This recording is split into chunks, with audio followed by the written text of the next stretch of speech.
Hello, this is Crystal Love with Bush Hotline. So sexy, so hairy, but darling, if you want to look between my crack, well, guess what? You'll give some back. Well, I've got three special people here sitting down with me in the beautiful chateau for Crystal Love. I have Miss Bhenji, my mother. Hello. I have my beautiful sister Tashinga. Hello, everybody. Yappa. And I've got Conway. Hello, everybody. What's going? Yes, I'm sorry, I forget about names, but darling, I had too much coke the other night, so I couldn't go to sleep. So, these are the three most important people in the ballroom scene. That, coming here to the Northern Territory and showing strutting their sexy stuff, like, everybody should know, but darling, don't open your legs. But it's a beautiful thing that these people came here. Sorry, family. I shouldn't say people. That is very wrong of me. My community came here to come and help our people to understand what's the meaning of ballroom.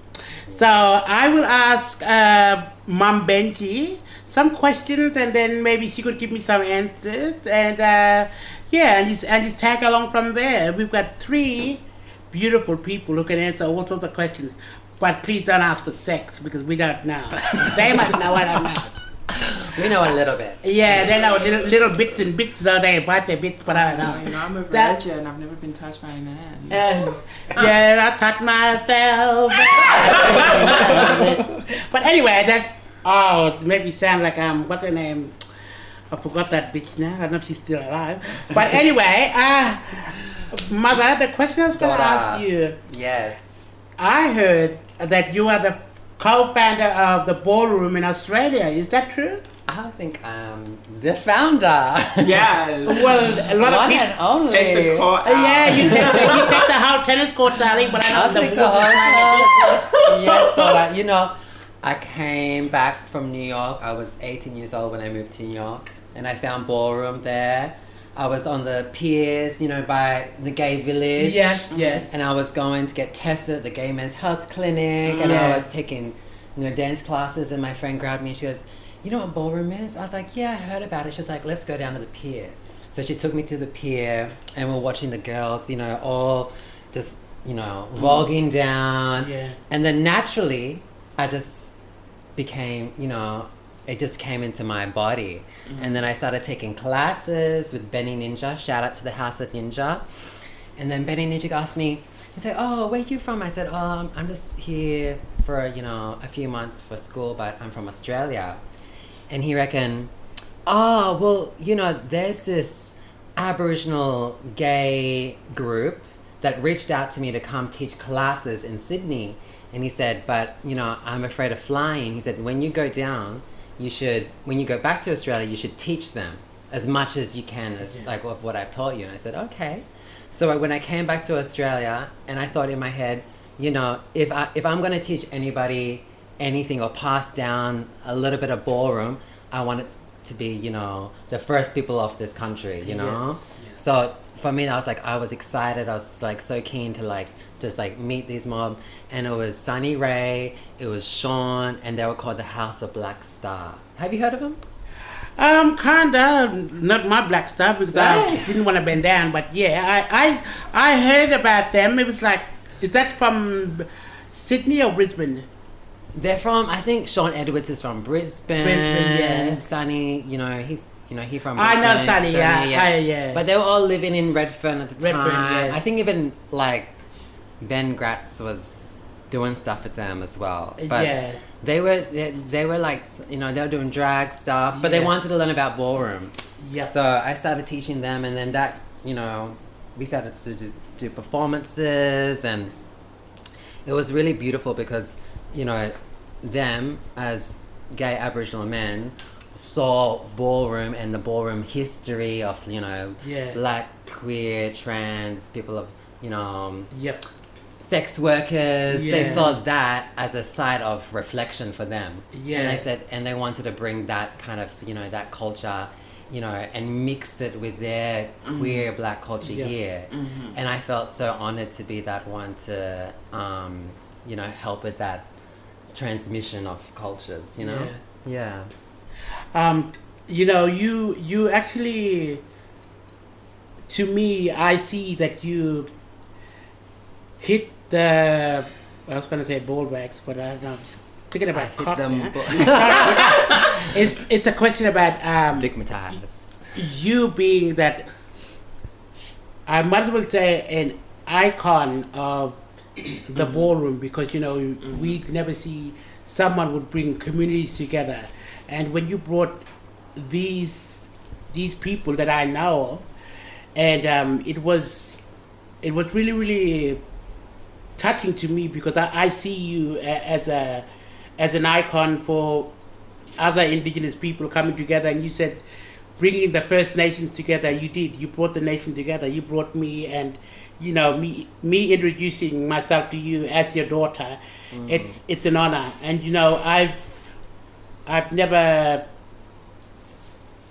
had a ballroom mother, you know, or just a mother in general, because, you know, I grew up without a mother. And you being except Shaniqua, she was only young, but, you know, you're like a mother figure to me, like Shaniqua. And, you know, for you to do that for our community, it's a great honor. And, you know, I look at it that you're actually bringing a culture from a different part of the community, which is come here. Like, what does ballroom represent to you as an icon, as a person who's bringing Aboriginal people together, and who is sharing the same energy and power that you have for our community?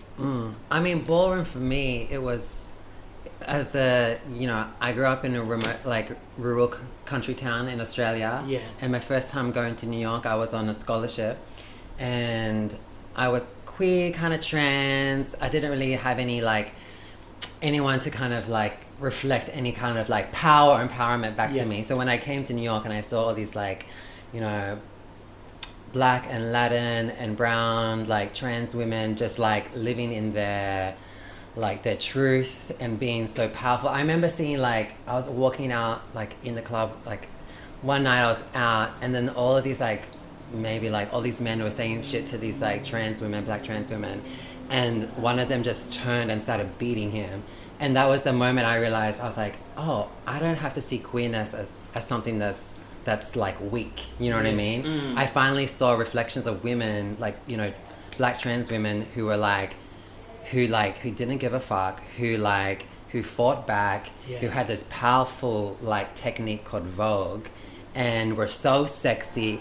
And I remember just having goosebumps, like, seeing this for the first time and thinking, oh my God, I can be strong, I can be trans, I can protect myself, I can have community.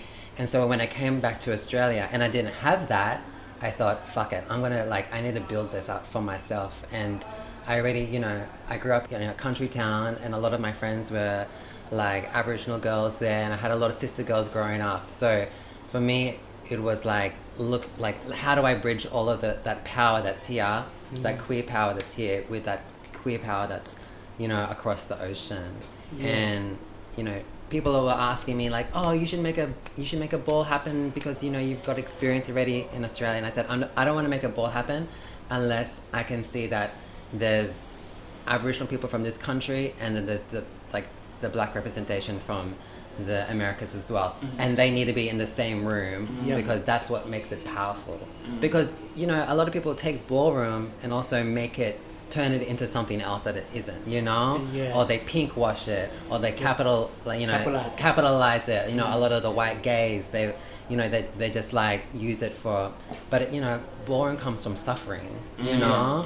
And we've all had that experience of suffering as trans women, as sister girls, as, you know, so you have to, like, you know, you can see it, you know, when it's real, like, you know, I see it in my son here and my daughter here, like, you know, they've come from, you know, places where they've had to, like, build themselves up. And it's really hard for our community to understand, because, you know, sometimes being a brother boy or a sister girl or LGBTQ in remote communities, people still address you as that person. Like, you know, mother, you actually changed a lot of narratives for our community, especially for our community. You know, it's all about being part of something, and you know, you for you, mother, you know, ballroom it's meaningful. Like, you know, when I started studying about the ballroom, you know, where did they start? The trans women and the gay men came together, and you know, they brought food and clothing just to help the girls to better themselves and actually help them to stay in a house, to be to be together as a family. And you know, it's that is the same thing as in our culture. You know, we and you know, you don't have to be a cultural person or have a name or a skin. It's all about your spirituality and yourself coming together, and you know, helping another person in need. You know, that is what it's really about, ballroom. And I had to learn all that. You know, me learning about the ballroom, it's all about where do we fit in society, who cares about us, and who loves us. It's all about do I need a mother or a father, and which house is that? And you know, when you talk about houses, I didn't know the really meaning of housing. Like, it's not just the housing commission, but you know, where poor people like me live in, it's like it's all about a house to house. Family. You know. Family. It's more important to build that house. You know. That house would be bare without. You can have that much furniture, but that ain't with the people. But you've been like, I feel like when I think about you as the icon you are in this country, you have been doing this for like so long, and you're like such a beacon of power and empowerment for the sister girls, and like you are already doing ballroom. You know what I mean? Even if you mob exactly, you know what I mean? Like even if you like, that's even if like there's not a consciousness of like that's ballroom. It's just like you know, this is a black trans radical expression to come together and to build like either a house or you know, you have your daughters, like you have like your own, like taking in people who've been discarded. You've taken in so many people and looked after so many people for like for so long, for decades, and it's like there's there's a reflection of those two communities. You know what I mean? And I think like looking at especially like the, you know, the sister girls, like that is an historical archive of like resilience in this country that is like just as powerful and just as has just as rich as ballroom history in America, you know, if not more, you know. And because you know, when I see the ballroom, I was watching on YouTube, and you know, I seen Paris is burning, and you know, the history of the American struggle in America, because when you have a look at it, they still have racism and apartheid and all that.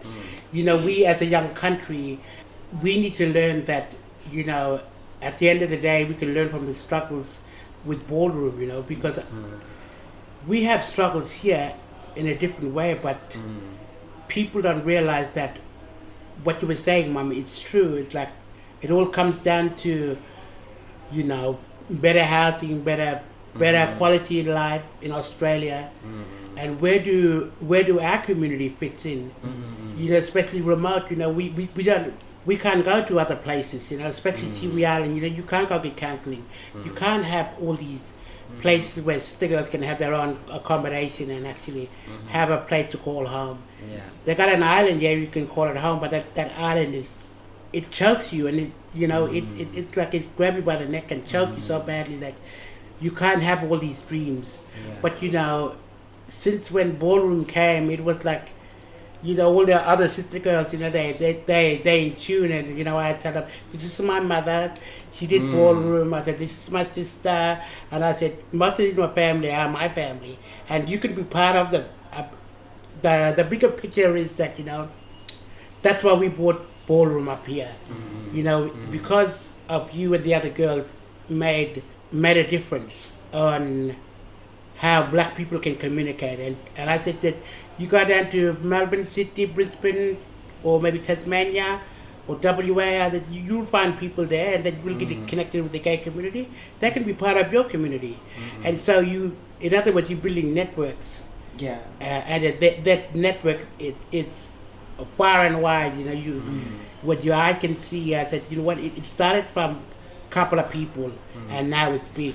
It's big. Everywhere they do Yes. ballroom everywhere. China, Japan, Yes, all over the world. all over the world. And I Yes. said it's one of the biggest dance Yes. scene, and they have big competitions. Yeah, it's big But now. it's bigger now. And I Yeah. said that, you know, if you find the best dancers, Yeah. you know, there's a lot of things. And I always tell people, I do I don't do voguing, like, you know, not Aboriginal way doing like Supergirl and just want to shake your Hey, I think butt you out give there. some hand. Yeah, give them not hand jobs, but yeah, you know what, something good that, you know, Yeah. people can look forward to, and you know, Yeah. and I always tell them, girls, you gotta think about your community and your people. Exactly. That's what the ballroom is all about. Exactly. The ballroom is about you being gay and you being trans or being anything that you want to be in that space, and that space helps you to be more stronger for yourself. It's encouraging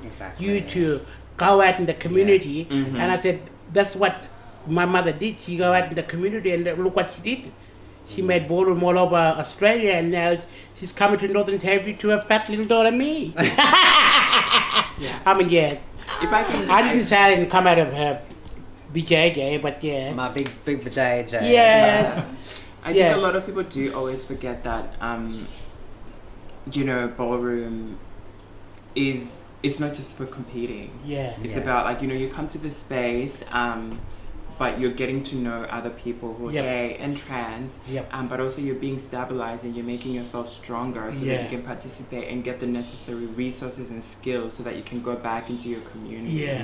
You know, so that, you know, if you go, you know, you instead of like living the life of like, oh, I drop out of school and I'm on the streets and I'm now sex working or something, it's like, oh, okay, now that you've got a house and you've got a house mother, you can be stabilized enough to go to school, to graduate, you know, you become whatever you want to become. You can become a nurse, so then you can look after other people who are unable to look after themselves.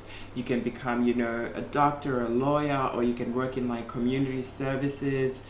You're getting the skills that you want, and you've got the structure and the kinship system that ballroom has created, so that you can contribute back to your community, and you can find other communities to make them stronger. So you just don't think about yourself, and you don't think about the glamour of it, and you think about the community and the competitive aspects of it. That's just an opportunity for you to tell your story.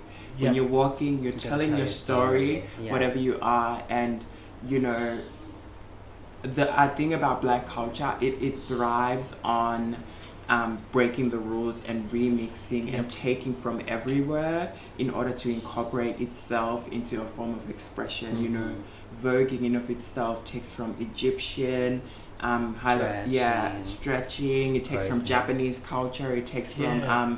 Malian culture. It takes from a lot of like the hand movements that they use in the Thai cultures. Yeah. It takes from like Middle Eastern cultures, and it takes from African cultures.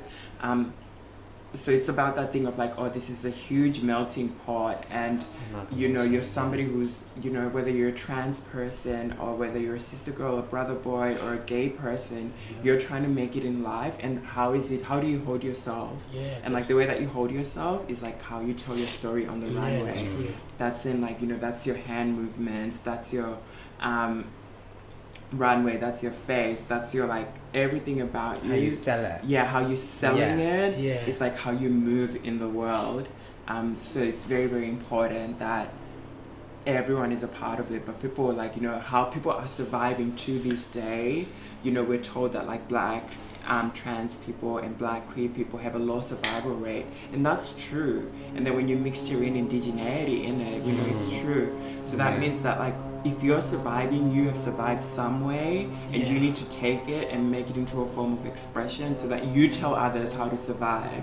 You know, you're not just competing, you're not just doing anything, you're showing people how you've survived so other people learn and be like, okay, this is how I survive, and they take that form of expression and they remix it for their own circumstances and they remix it for their own lives, so that the next generation touches on something, so that this thing becomes bigger, so that our life expectancies, our housing, our education, our employment chances just increase, because we have told each other the stories of like how we survived. We're not isolating ourselves. We're not isolating ourselves, and the mode of survival Yeah. is not just like sex work or drugs or any of that. It's like our options are bigger now, and we are like undefeatable because of it.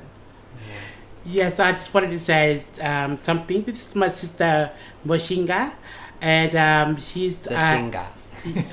oh, sorry, Moshinga or finger? Tashinga. Moshinga, did you finger her? Oh no. Hey! Also known well, as darling, I don't know her house bigger than mine, but yes. Also known as Swella. Suella, yes. Do you see Suella picture? from where? Zella from Zimbabwe. Zimbabwe. She like on a Barbarella. Hey. Yeah, but I'm based in Sydney at the moment. She's based in Sydney. She flew all the way from Zimbabwe, right? But sorry, shouldn't say that. Not mocking other people's country, but yes, she loves Australia because guess what? Oh, she loves all the black people. Oh, Yeah, I love them. yeah, but I like all the African people more better because they got Bob, your uncle that they said when they say double D, you know what that means? Big and beautiful, darling. You can swing that anaconda any which way. That's the land of anaconda girl. So I'm gonna ask her some little sexy questions. Yes, darling, clock it. Lock it. You can lock that cockroach. Sorry, you shouldn't say that.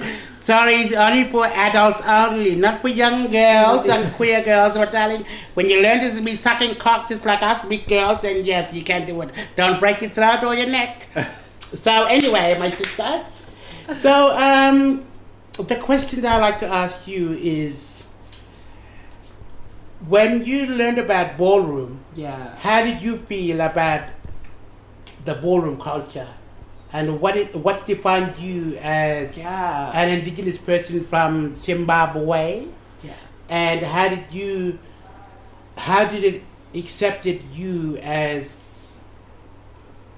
a person? And how did it define you?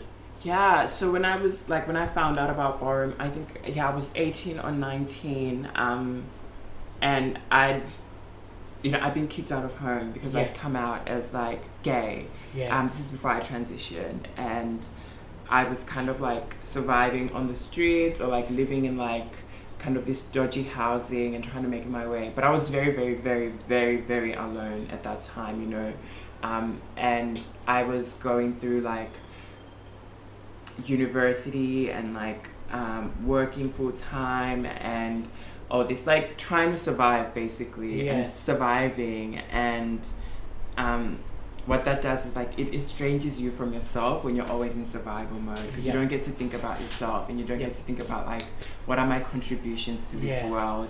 And then I remember one day, it was during the summer holidays, and I'd known about like drag culture and all this kind of stuff before, and people would always be like, oh, you need to watch Paris is Burning so you can learn about this and that. I'd never really gotten into voguing that much. I'd never really gotten into all these other things.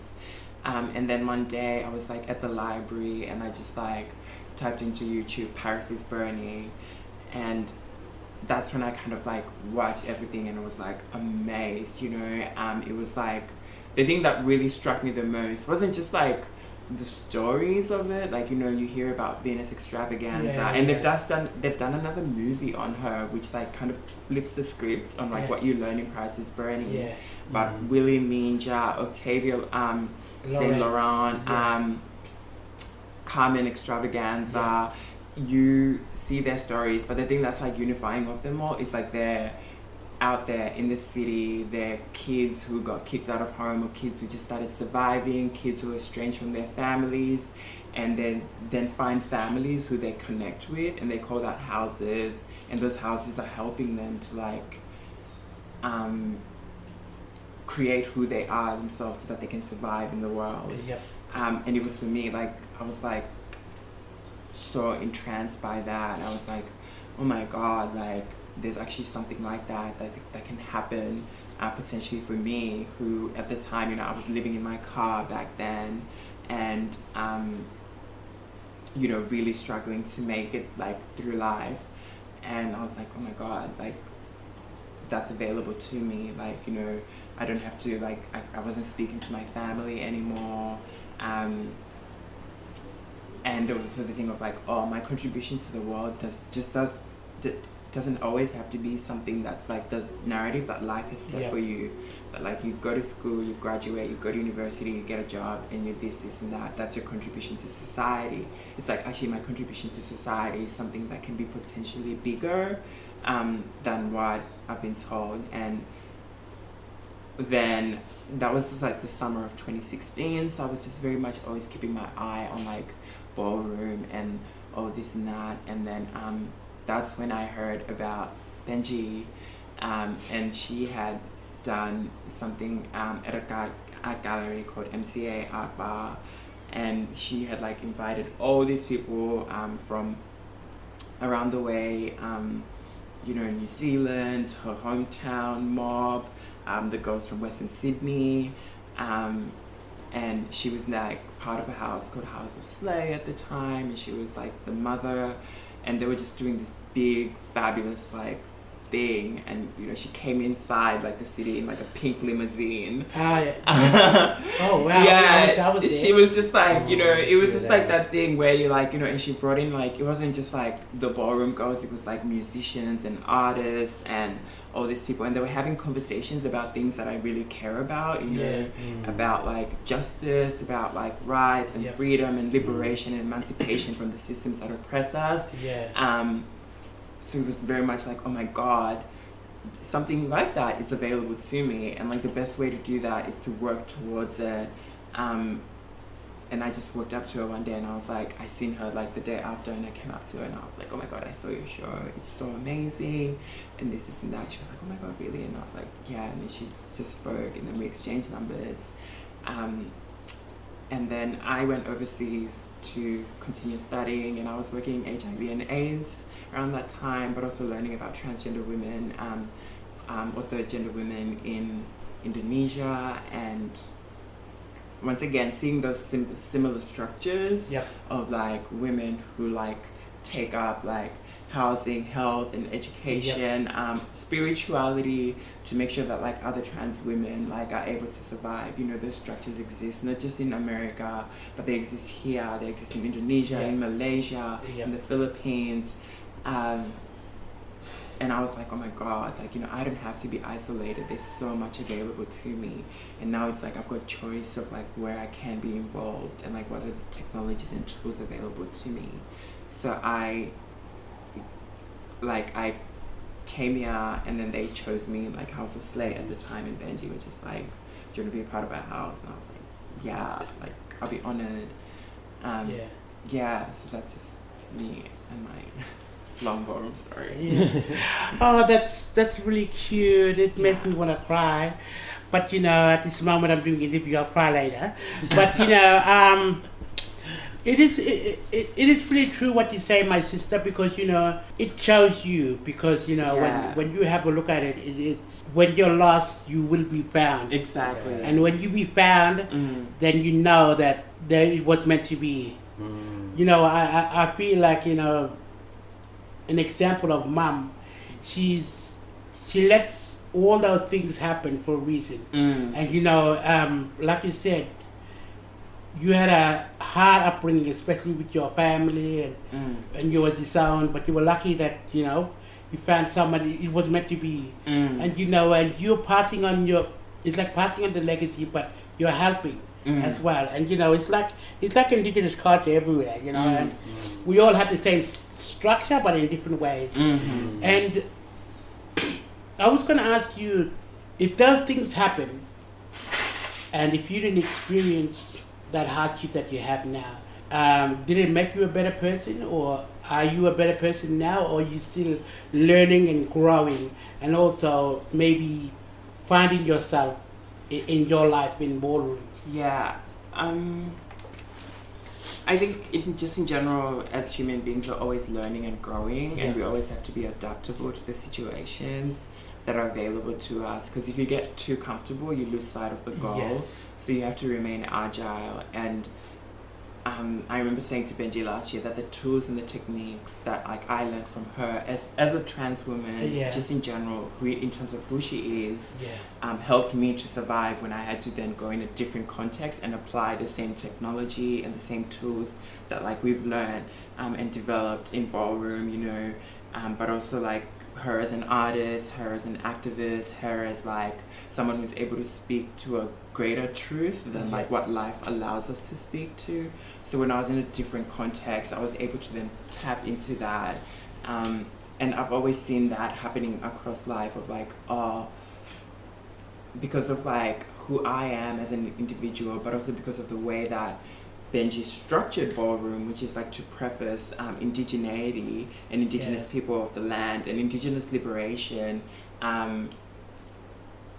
You know, I'm able to tap into that and align it with my values so that I can apply it across various modes of life, but also I can learn about the way that the systems function.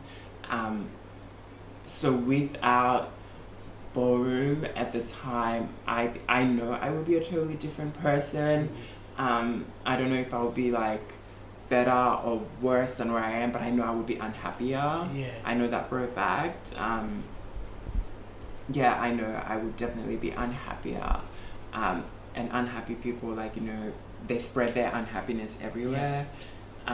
So I'm glad to say that I'm happy, where I am in life, in everything that I've learned. And I look back and I'm like, oh my God, now it's like 8-7 years of knowing this thing, but like knowing that like it's so much bigger than what's articulated. We can watch stuff on YouTube and everything, but like when you're participating in it, it's so much bigger. Like, you know, you have to be accountable, you have to work, you have to be responsible, you have to be caring, you have to be loving. If I didn't have that, I would just be isolated, and I don't want to be that kind of person. So I'm so much more happier.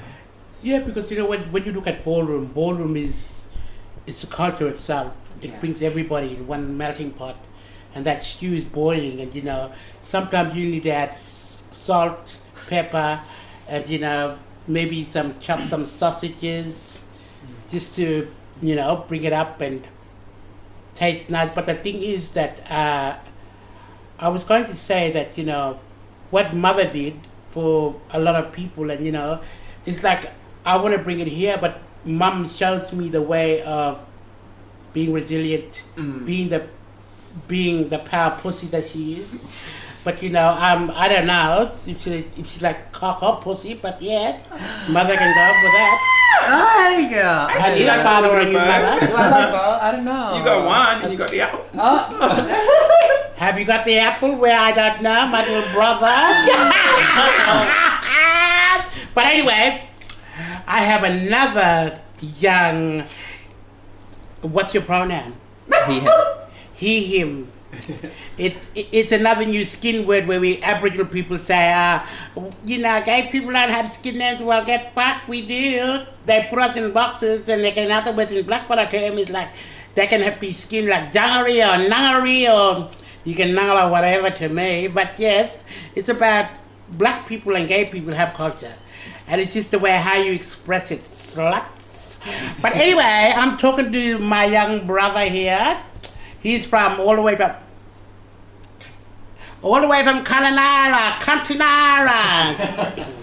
I know I can be a cunt, but yes, that's what they call a Kalanara. I wonder who they named that person after. No shade. Who's that?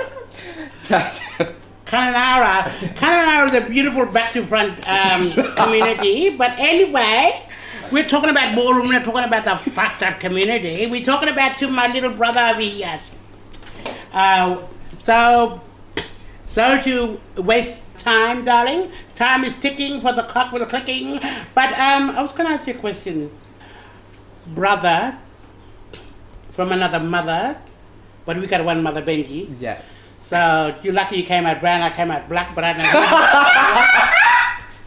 know. My mother was fucking someone. Well, I don't know. When she's doing ballroom, she was opening her legs there too, and how many kids she popped out. One child. Yeah, maybe 10 kids. I don't know how many brothers and sisters I've got in the ballroom, but anyway. Wow. Coming back to the range where you come from Kununurra, that's WA, and you come from a remote community or just the community itself? Remote community. Remote community. It's a very small country town. Yeah. How small is it? It's like, girl, I don't even know, but I'll just say it's a very small community with like 5,000 people, but not much. People comes and goes. Yeah. But it's a very small community. So where do you get your cocks there? Sorry? Where do you get your cocks there? All over, baby. There's so many, honestly. There's so many. Yeah. What, black ones, white ones? There's pink ones? like all different cultures that comes and goes from the remote town. True. Fly Yeah. in, fly out. Fly in, Yes, fly out. So, who do you suck? Tell me now, brother. The little gossip? Well, honestly, it's a very tough life when you from a remote country town because everybody's related to everybody. Oh, yeah, we all know.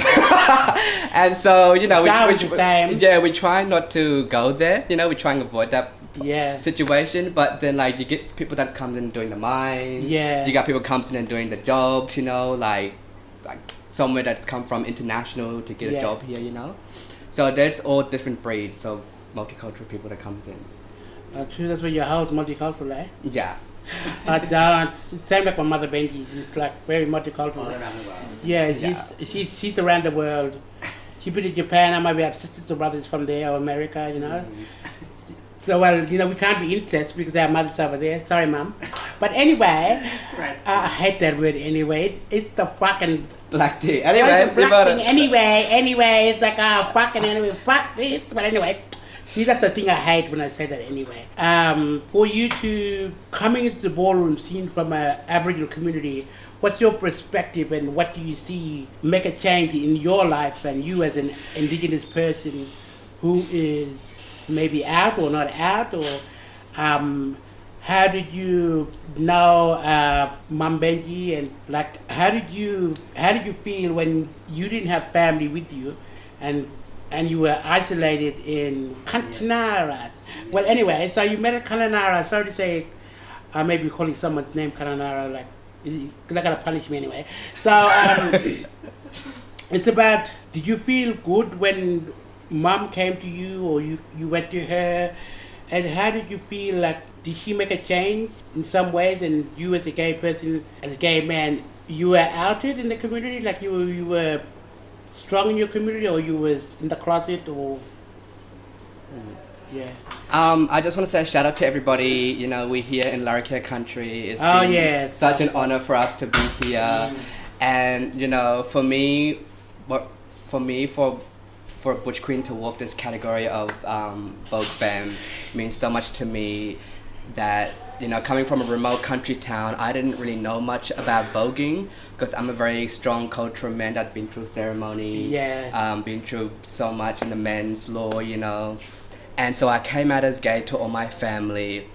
All my family knew that I was gay. They was just waiting for me to come out. Yeah. And so I came out to all my family, and so they didn't really give a fuck because Kununurra is Kununurra, you know. And so I'm a contemporary dancer. Contemporary dancer really find me as who I am. I went to Boorloo to Perth to study contemporary dance, and dance, art, music really helped me to find the people that I really want to be around, the people, you know. And dance really make me feel very spiritual, very connected, very artistic, very to stand my ground as a strong black man that comes from a remote town, and going into a bigger city was very cultural shock, didn't know anything about the city life, you know. And by the time I was in Kununurra, we went to Melbourne. My family went to Melbourne for an art exhibition. We went out from the city, went to the small little country town in Melbourne, and I met a friend named Ripley. And Ripley was talking about Bhenji. And then she was like, oh yeah, you should meet this girl named Bhenji, you know? She's a friend of mine, you know, she does ballroom. And so, you know, Ripley was showing me all these videos, clips, photos of Bhenji coming from New York to Australia and bringing ballroom to Australia and showing all, you know, transgender, gay, lesbians, voguing down in the floor and doing their elements, you know. And so, you know, I was back in Perth for a couple of weeks studying at John Curtin College of the Arts in Fremantle. Yeah. And a friend of mine was telling me to get me out of John Curtin and from the college I was staying in Perth to go to this ballroom scene. You know, George was like telling me, you know, you should come to this ballroom scene, you know, it's a very amazing scene, you should come and check it out, you know. And so Bhenji was in Boorloo at that time, and so, you know, my first time going out of the college to a ballroom scene and I met Bhenji there, it means so much for me. When I went there, I walked my first category, which was realness, I think. And, you know, I was being a very strong black little man, you know. Yep. Doing my own thing. And so, and then I went, and so, you know, I went, had a dinner with Bhenji, and out of nowhere, she was like, "Oh, Jija, you in the house of Slay," you know? And I was like, "What's that?" I was like, "What's the house? What's that mean?" You know, because my head wasn't around much for the ballroom scene, you know? Yep. Until 2019, I walked my first Virgin Vogue category with the ballroom scene. And that was my first time as a black man winning grand prize, and that really means so much to me, that, you know, winning that grand prize, that it makes me feel proud and strong to carry on, to do more hard work in the ballroom scene, and to walk that category to get more names out, to get your name out there, you know. And Bhenji was around with Maragaku, and they came to Kununurra and perform, and that's how I met Bhenji. Okay. With Maragaku. I was going to ask you another question. Would ballroom make a change in any community, or because as a daughter of Bhenji, like, you know, I invited her to come to do a workshop and to teach other girls, and, you know, it's so we could be prepared. Because, you know, like, I didn't know much about ballroom, you know. I knew about the gay scene, like doing drag shows and earning money, and like, it's about how can we as a community help our own people here in Darwin. And especially I try to help people on the borderlines between WA, South Australia and Queensland, you know, and it's just how can we bring young ones together. You know, I learned so much today just by talking, and that's why we have influential mothers, and, you know, having a house, and, you know, learning more about these things. Like, you know, I did have a house, but, you know, it burned down, but, you know, it was just a house. But anyway, it's like a house, a land, and it's about our people. And you don't really need a house. You've got your family as a group. And, you know, you for a young person to set that example, you set an example for others. And, you know, for you to take that first step, you know, when your mother pushes you out of the womb, and then when you start dancing, it's like, oh, please don't do the stripperella. But, you know, it's about you coming and bringing something to the table. And ballroom, it's a whole new thing for the Northern Territory. But, you know, it's about the culture, and it's like, for me, I just wanted to say that, you know, bringing all this together, we need to bring something and also tell people, and, you know, the showcase, we brought this together. Mum Bhenji brought it here to Australia, and we as Indigenous people should make it into a concept where you showcase your first of most, your culture from your country, and make sure that, you know, you don't have to be alone. You know, you've got these things everywhere.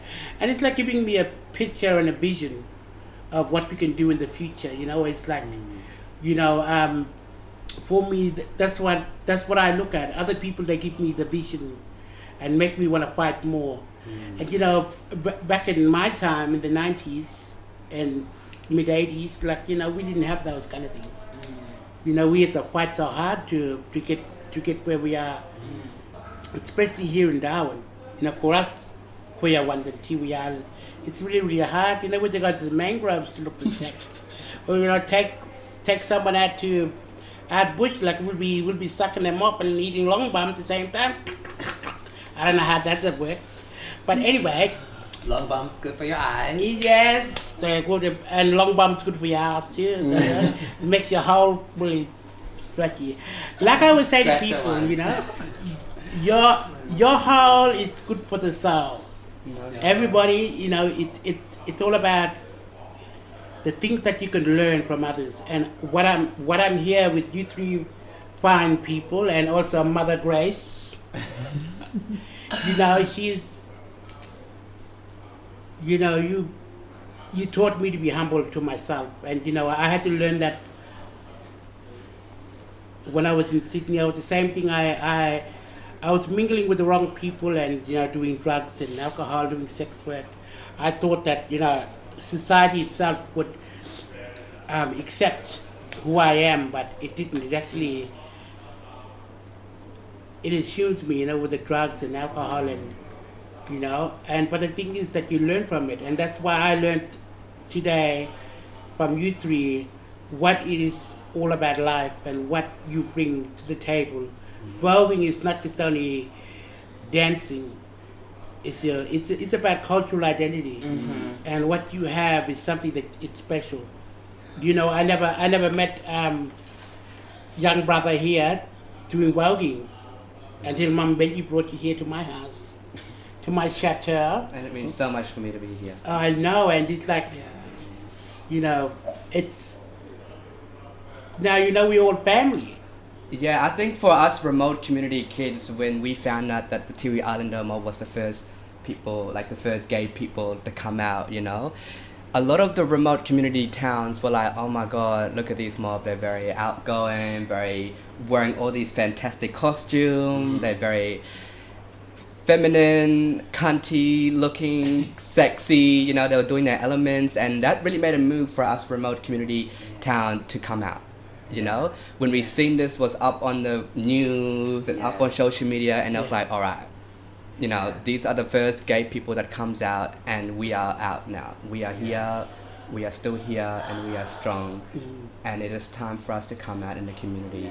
You know, we're not gonna hold it back in. We need to come out and tell our family, you know, because a lot of our men and women go through so much shit and so much trauma with their parents. You know, the parents are putting so much pressure on their child. You know, it's because I look at sorry to use the word colonizers. It's like they colonize our indigenous people, and they want us to mimic them, the white people. And it's about we didn't really know much about Jesus. We didn't know much about like going to church, wearing all these clothes. You know, we were all very culturalized people that we wanted to live how we wanted to live.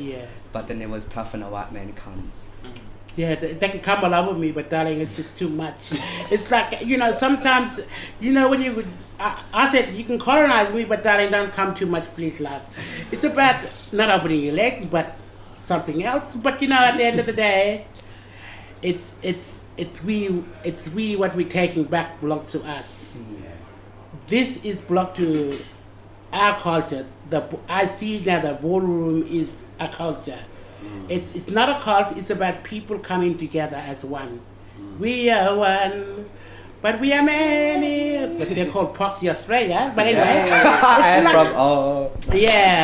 All love comes within. We share our pride, but we are fucked up. I am, you are, we are fucked up Australians. Like, you know, it's about we come together as people, and every culture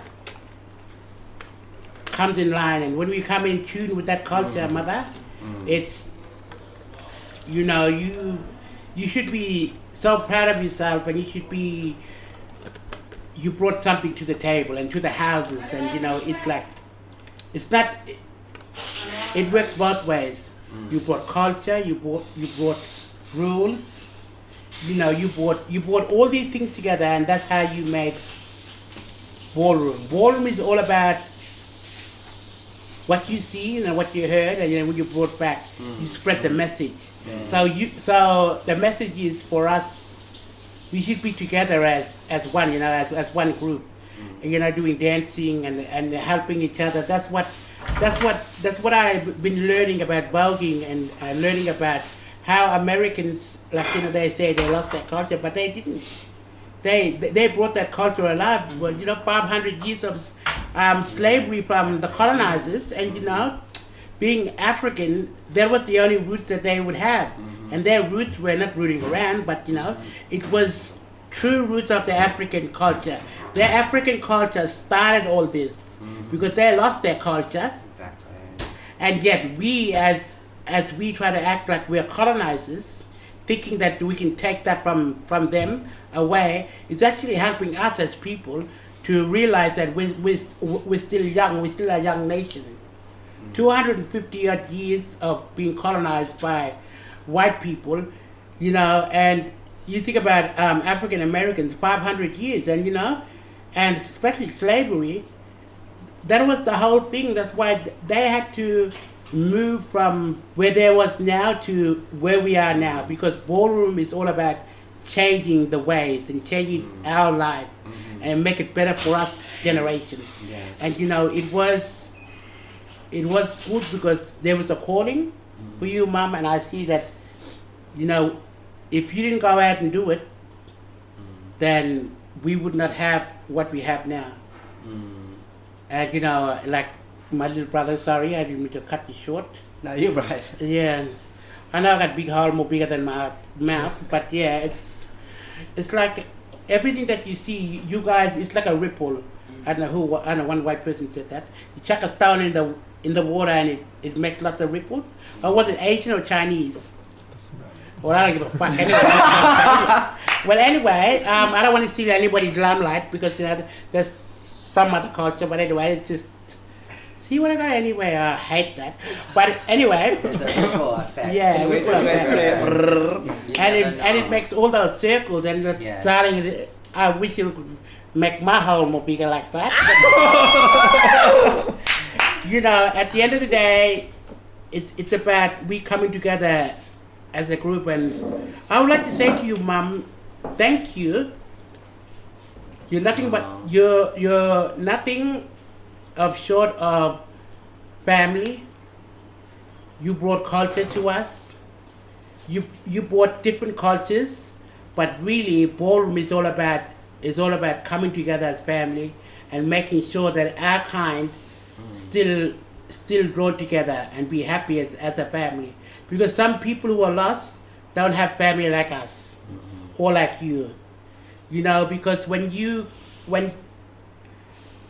came into my life, you know, and my sisters and brothers, they made me look in a different view.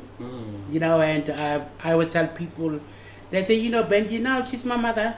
I address her as Mom. I don't call her name because she's like my birth mother, because I see you different than others. You know, I see you as a real mother to me, not just a house mother. You're everything. You're an icon. You're a mother. You brought ballroom together, and you know, people should realize that, you know, people like you do a lot for others, and without thinking, you know. And I see that, you know, it's really, really hard to say all these things, Mother, because you know why? I feel blessed because, you know, you brought my sisters and brothers to come and see me and to showcase and to talk about these things. And you know, you as a inspirational person, you know, some people can't see it eye to eye, and some people don't understand. But the best way to understand is to actually see it in real life. Yes. And to actually feel the house, to feel someone voguing, and to say boo, or fuck you, or something like that, you know? Yeah, what, you know? Hiya. Or maybe you could win trophies, one or two, like what's her name, Mrs. Jackson from Pose. Oh yeah. Dominic Jackson. Yes. You can win 2 or 3 Pose, but 2 or 3 trophies, but darling, I'm the reigning queen. Like, you know, it's like. Yes. I wanted to be like that. I wanted to. Yes. Like when I see ballroom, I was like, I wish I could be like that. Like, you know, when I go see one, and like if they have one in Australia, then you made my dream come true.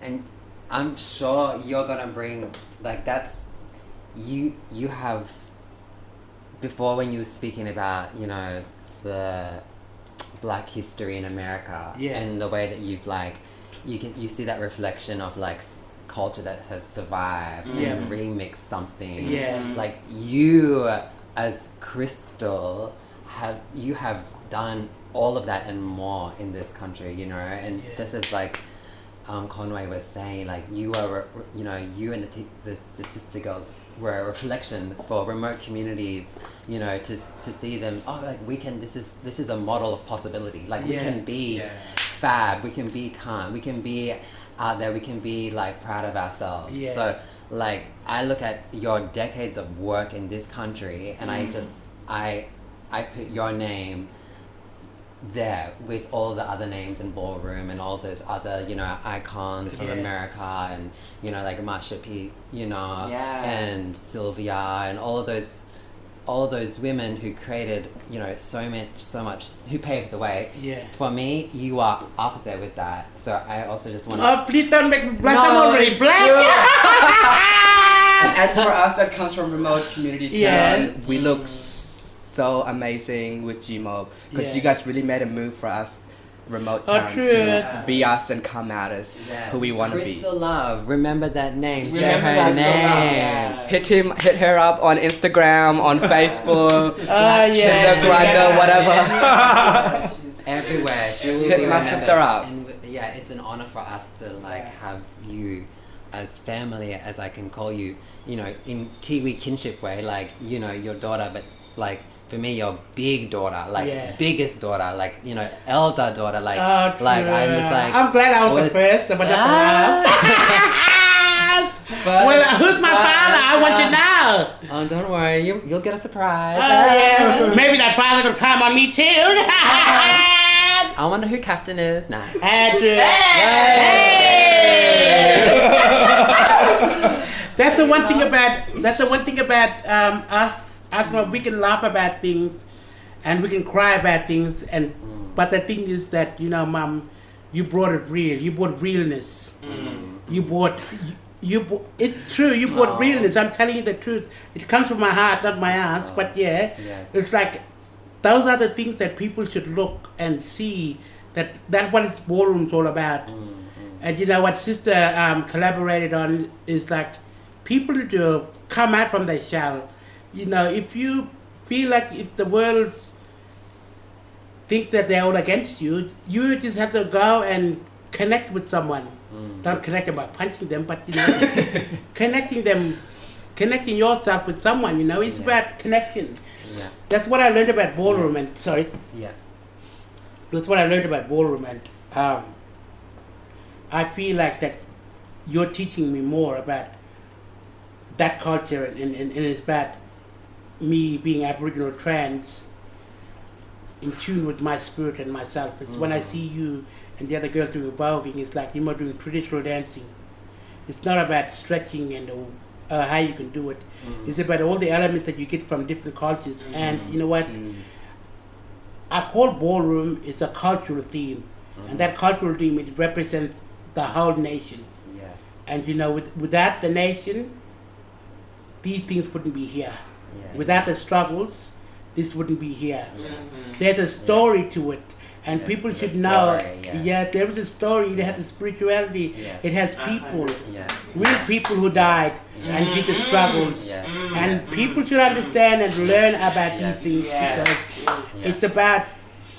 it's about life in general, but the life that we as LGBTQ plus brother boy sister girl community. Is that we need to come together, not separate from each other, because you know, these are the things what ballroom does, you know, and I learned that through you and through my siblings, but through other things as well. You know, this is a life journey, and it's all about coming together as a community. But you know, you do have problems in communities, but you know, especially out in the wider community, you know, it's about we got enough problems. Of, you know, other people, you know, saying things about us, you know, the straight community.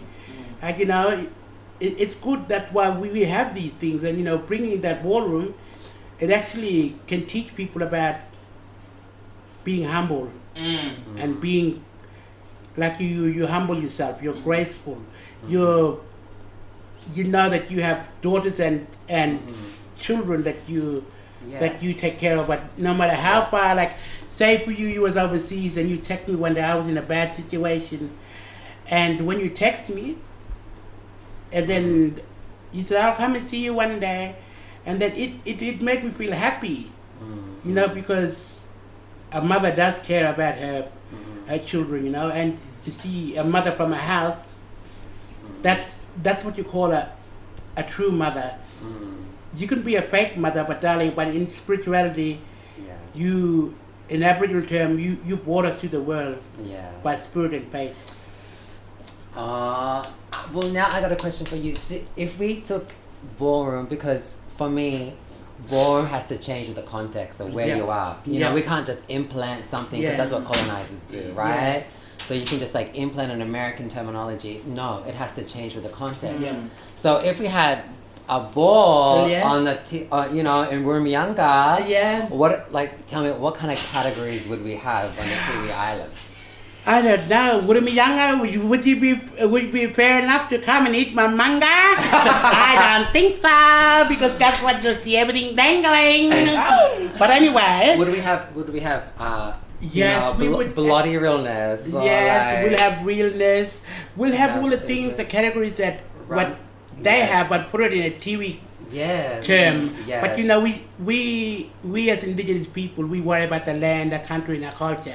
So we have to make that into a term where we can make it so they can understand, and we can take care of each other, and we can take care of the land. You know, because you know when you see with ballroom in America, it was a get out thing, and you know people didn't have much, and they had to hire places to do all these things. But in a community, you have a hall, you have all people coming, and you know people would be interested, like, you know, doing the realness and all that, and you know, it's like we do drag shows there, you know. We got gay bingo there, Tiwi Island, you know. Thanks. It will happen, and you know, at the end of the day, here we go again. At the end of the day, it's all about you giving me the knowledge, and then I take it back to my community, and then we collaborate, and then that's when everything will start coming together. So we get the girls, ready, and then you show us from 1 to 10 or 1 to 20 what we could do, and then you know we could get sponsors from our community, and you know, like when I've been doing drag shows for a long time over at Tiwi, and I was the only one doing me, Foxy, Shaniqua. Shout out to Mother Shaniqua and Sister Foxy. Shout out to Mother Foxy and Sister Shaniqua. Can't wait to meet y'all. Yeah, so you know it that is good, because you know why? It will show the ballroom culture, but also we could turn that around with a little twist. Put some long bums up your bums, but the bumps your uncle.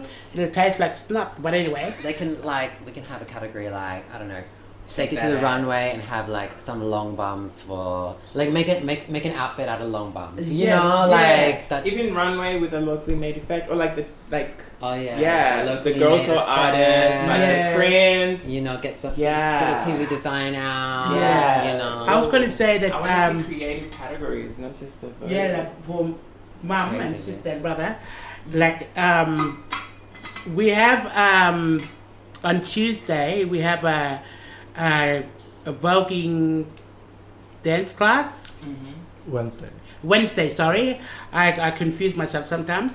But on Wednesday, make sure you bring your bring your best costume. And your breasts. And your breasts, and your cocks, and your rings, and not the cock rings, because it'll stuck in your teeth. But anyway, it's all about you expressing yourself, because I wanted to start ballroom, but you know, I want to teach the girls about, you're teaching me about something that's really important in life, like, you know, your culture, your people, your spirituality, your community, who you can trust, and you know, make sure that we as a network community realize that, you know, we as people from Tiwi Island, everybody look at me as a mother figure, auntie figure, grandmother figure, I don't know. And it's all about me helping my people to help themselves. And it's a fine example of how you doing it, and you inspired me to pass that thing on to other people to share the burden with me. Gotta share that burden. Yeah, that's why I've got my brothers and sisters here, my two little slutty sisters. Sorry, my sister and my little brother. From a different father, but we all got one mother. But it's all about, I'm willing to learn, Mom. Yeah. And I'm willing to give this a go, because I know that I can feel that this is different. Yeah. And you have something that you bring for us. Yeah. But for me as your daughter, I see that the spirits and all the dead people, sorry to say, Laura and all the other girls, they missed out on who they are. Like Laura was one of them. She was Auntie Laura. Yes, she was isolated and got stuck into the city culture, and look what happened. Sorry to say, I didn't mean to call dead people's names, but that's a fine example. And it's like when you're lost, you will be found by other people. Other people will bring you into our community, and what's lost, you can be found. You can find things. Yes. And that's why I'm glad that you came to Darwin and made me realize that there's other ways of looking at things, and another way of looking in ballroom. And I hope that ballroom would change people in TV Island, and it will change people in TV Island, but especially remote communities here. Like most of these people have still been colonized by Europeans and also by the Christian faith. Absolutely, it's non-stop. And colony. And that's why I look when I see ballroom. It has a spicy theme to it, and it has culture, it has religion, and it has all those things that come together. It has slavery, but that slavery came from white people who brought them there, and people should understand that you bring it here to Darwin. We can do it TV way or a cultural way where people, like you were saying, that we can do it our way, so we can connect it with our own roots. Because it's then that means that ballroom is living up to its function. Exactly. If ballroom comes from slavery, which is like so much of black culture, that is so much retention. You know what I mean? That survival. And it then comes from black people too. it comes. And a lot of the ballroom members don't know that Aboriginal people are black people. Exactly. This is black land. Like ballroom is black. Ballroom is a tool by and from black people. And then when you say for their liberation, so when you speak about what you can be doing, what needs to be done, and you see the vision, that's you like utilizing that black tool, that so that you can then like liberate your own. And I feel like that's as I said, that's ballroom doing what it does and what needs to be done. And so much ballroom can get lost because it's everywhere now. You said before, ballroom is everywhere, but it's also getting lost.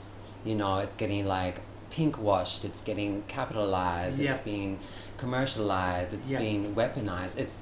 It's doing so much for other things, but like for me, I go, oh, thank God that like you, big daughter, can see that, like that you can use it as a tool for community, a tool for liberation, a tool for radical change. And that's when I go, oh, then that's then if I have done anything in this world, then I'm happy at least that is being passed over somewhere, You did, Mother. You passed on a legacy that you left, and yet I'm just sitting here talking to you. It's just like whatever happened 500 years ago, and now you come into like bringing it to Australia 250 odd years ago. Like black people were suffering, stolen generation, outbreeding Aboriginal children.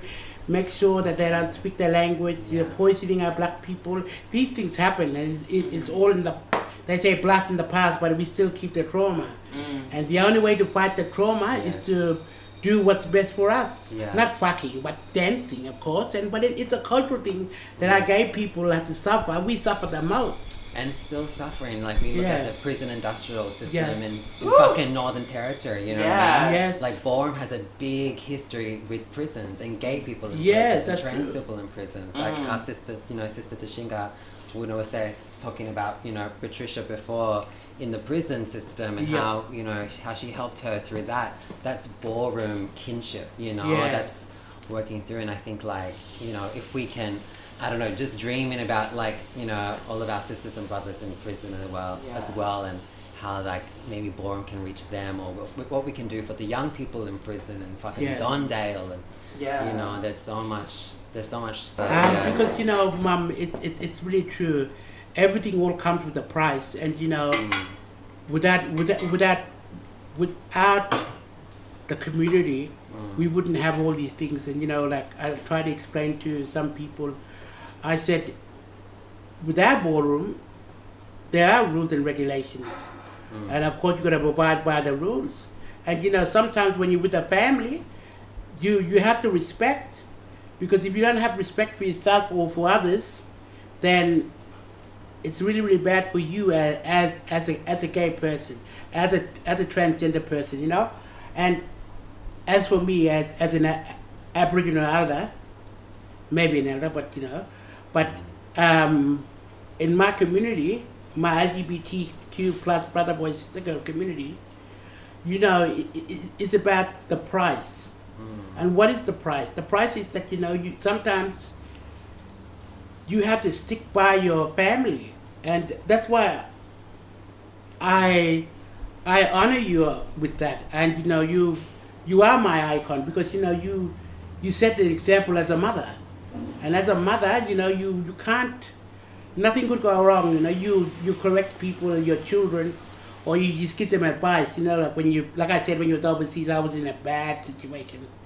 Sorry to say, my viewers, that I was in a suicidal state, and then you as a mother tell me how I was, and it made me feel good. And for my other parents or my other mothers, they didn't even call me or say, "Are you okay?" I felt bad. My gay community, like you, was one of them, and other people. I was going through a lot. Yeah. But thank you, and thank you for everything that you given us through the years. Thank you. Thank you. Thank you, Crystal Love. Yeah. Oh, thank me. I'm gonna be black out. Remember, people, your whole has a soul. When people fuck you, they will feel you. And don't remember, please, don't let anybody take your spirit away, because it's really, really grounding that you don't put it right in. And I just want to shout out to the Black ballroom community in Australia, especially Kai, Josh, Gusta, all the mob that are continuing ballroom culture here and remixing and taking and claiming it for community. That's that next generation, And we need the House of Black Star to come back up. And one day the House of Black Star gonna come back up. We're gonna have an all mob house. Who's that Black of House Star? The Black... Or Black Hole Star, whatever. Black Hole Star. The Black Hole Star was the first house in Australia it was owned by Aboriginal and Torres Strait Islander mob before ballroom ended up in Australia. Oh, yeah. She started House of Black Star. Yeah, Black with Star. Sunny and... Sunny, I know Sunny. Yeah. Sunny, it's me, Crystal, you know me. You black bitch. No, you should not be saying that. You cut that out. Sunny, I love you.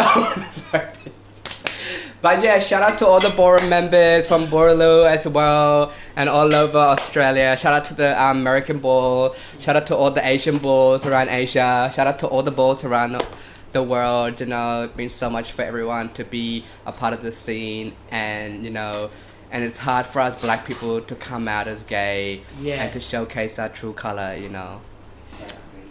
Yeah, we're here to stay. We're here to stay, and then we die. We recycle back under the earth. But you know what? Guess what? Every hole is a hole. Like I said, they all got soul. When you stick it in, but don't take it out too quick.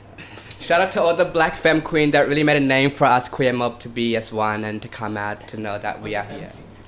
A femme queen? Yes. A femme queen is a trans woman that was trans by a man becoming a woman. Sister girl. Sister girl. That's the new terminology. I didn't know Yeah, that. history. And then explain to daughter Crystal what a butch queen is then. A butch queen is a gay fag. What's a gay fact? No, my God, this is not influence. It's a gay man. It's a gay man, A gay butch man. queen. Oh, sorry. A trans woman is femme queen, feminine, yeah. femme queen, and then a gay man is a But butch doing it black by the way. Black fella way. Yeah. Yeah, that means you have to douche before you clean your hole out, because you know why? That's what you call a dirty queen hole. But Sorry, that's black fella style for you, mom. That's black color now. you're doing it black for the way, black for the boring way. Yeah, all you gotta do before you start eating, you make sure don't eat when you're having sex, and douche. You know what? Douche means you shove a house pop up your ring, and then the all the caca comes out. Yeah, well that's true. Education. Teach the Make kids. sure like put your condoms in there. Yeah. You gotta do the run around and the wrap around. Yeah. And before he comes in, you just say like, I'm not ovulating, so you I gotta don't take it out. pregnant with all the shitty babies. Shout out to all the Like, fags around here. You know, shout out to all the fags everywhere. Shout out to the lesbians. No one is shouting out the lesbians. Shout out to We love the the lesbians. Shout out to the carpet munchers. Shout out to all the download dudes, all the traitors out there, come out. Vegans, right? Shout out everybody. Shout out to the download soccer boys, so come out. Thanks to all the footballers who come out, and then after that, when they get drunk, they want to ask to suck their cheesy cock. What do you think? It's cheese factory now. Oh, But they anyway. want to suck owls. Oh. Yes. So make sure you get your window darkened. Yes. And darling, there's always a prize. Not for a Chardonnay or for a bunch of prize, darling. It's for fucking $100. You get me back home in my wheelchair. And today's price is not yesterday's price. Exactly, Yeah. darling. It starts at $300. Just remember that. Just say that. It's not grog. It's not ice. It's not drugs. It's $300 in cash, darling. Because I need to buy a house. I need to buy some outfits. I need to buy a car, darling. You better start dreaming up a little bit louder. You better stop out there. The prostituting, the working girls. You wanna get some titties, darling. Deborah, you work that shit, honey. Shout out to MC Deborah. Yes, darling. Oh, you gotta get your money, I look up to girl. you. You are iconic. MC Deborah, I love you. And you know what, darling? Like I said, I don't get up for $10,000 just for one day, just for you. It costs more than that. So you know what? Like I said, licky licky and goodbye from Crystal Bush Hotline. No shit.